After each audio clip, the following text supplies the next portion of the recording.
앞으로 2년 실거주 재건축 안 하셔도 분양 신청하실 수 있고 입주권 다 나올 수 있습니다. 부동산 고민 문자로 자세하게 보내주시면 추첨을 통해서 여러분들에게 월수금 정확한 해답으로 찾아뵙도록 하겠습니다. 뒷번호 8419님께서 보내주신 부동산 고민입니다. 광명 하안주공 7단지 2016년 매수해서 전세 놓은 상태인데 2년 거주 의무해야 조합 권리 주나요? 보내주셨네요. 전문가님 답변 부탁드리겠습니다. 네, 일단 답변부터 드리도록 하겠습니다. 우리 구독자님 이제 앞으로 아무런 걱정 안 하셔도 될 것 같습니다. 우리 예전부터 크게 이슈가 됐었던 재건축 2년 실거주 의무가 이제 완벽하게 없어졌습니다. 이로써 완전히 종결이 됐고 이 백지화됐다라는 거 여러분들 꼭 알아두시면 좋을 것 같습니다. 따라서 우리 구독자님 하안주공 아파트는 지금 현재 재건축 진행 중에 있지 않지만 향후 재건축이 진행된다라고 하더라도 2년 실거주 안 하셔도 분양 신청하실 수 있고 그리고 입주권 다 부여받으실 수 있다라는 답변을 드리도록 하겠습니다. 우리 6.17 부동산 대책이죠. 작년에 2020년 6.17 대책에서 이 재건축에 대한 규제 정책이 더 강화해졌습니다.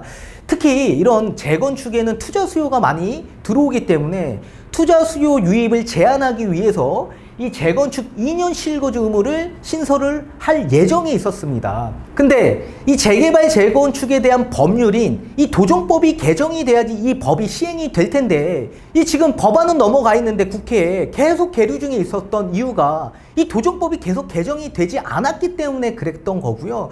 이 법안에서 이 상임위에서 계속 통과가 되지 못했기 때문에 그랬었습니다. 근데 이번에 이 법안이 넘어왔는데 이번 국회 상임위원회 법안 소위에서 이 재건축 2년 실거주 법안이 완전히 빠지게 되었습니다. 이로써 완전히 백지화됐다라는 거 여러분들 꼭 알아두시면 좋을 것 같고 이 재건축 2년 실거주 의무가 왜 빠졌는지에 대해서 조금 설명을 드려보도록 하겠습니다.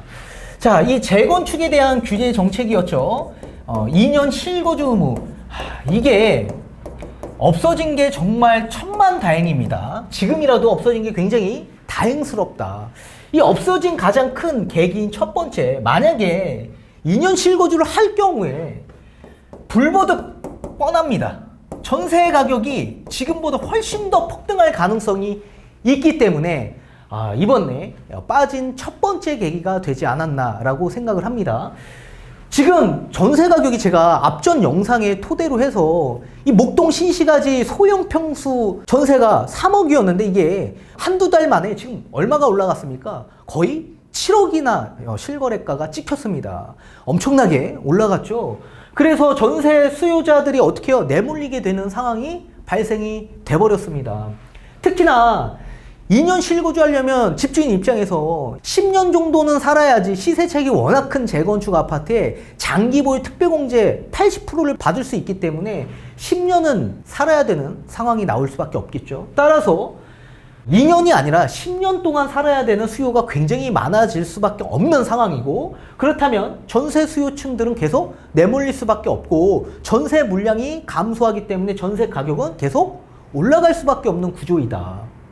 따라서 지금 전세 가격이 엄청나게 정부나 여당 입장에서 부담스러울 수밖에 없을 겁니다. 그렇기 때문에 전세 가격에 대한 안정성을 좀 확보하기 위해서 2년 실거주를 없앤 가장 큰 계기가 되지 않았나 그렇게 보고 있습니다. 그리고 두 번째, 집주인 입장에서는 이게 중복 규제일 수밖에 없을 겁니다.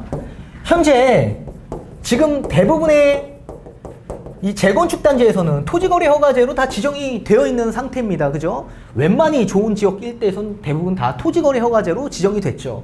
근데 재건축 2년 실거주를 한 가장 큰 계기가 뭐였습니까? 투자 수요를 유입하는 걸 제한하기 위해서 이제 이 법안이 시행이 될 예정이 있었죠. 근데 토지거래 허가제는 뭐예요? 이 또한 마찬가지 투자자 수요 유입을 제한하기 위해서 이 거래를 제한하도록 막아놓은 조치입니다. 그래서 실거주자가 아니면 집을 못 사도록 막아놓은 규제 정책이죠. 그렇기 때문에 똑같은 규제가 중복이 될 수 있기 때문에 이 굉장히 집주인 입장에서 반발이 심할 수밖에 없을 겁니다. 우리 종부세를 내더라도 재산세에 대한 중복분은 또 차감하지 않습니까? 그 정도로 이중 과세, 이중 규제가 되는 상황이 나올 수 있기 때문에 이 중복 규제에 대한 이 집주인들의 반발이 굉장히 심화될 수 있고 거기에 대한 부담이 있을 수 있었기 때문에 아마도 이 실거주 의무가 없어진 계기가 되지 않았나 그렇게 보고 있습니다. 그리고 세 번째, 재건축에 대한 이 사업 속도가 늦춰질 수 있다. 만약에 이 사업 속도가 늦춰진다면 대부분의 모든 부담은 다 조합원들이 지어야 될 겁니다. 그러면 조합원들의 이런 반발이 엄청나게 심할 수가 있겠죠.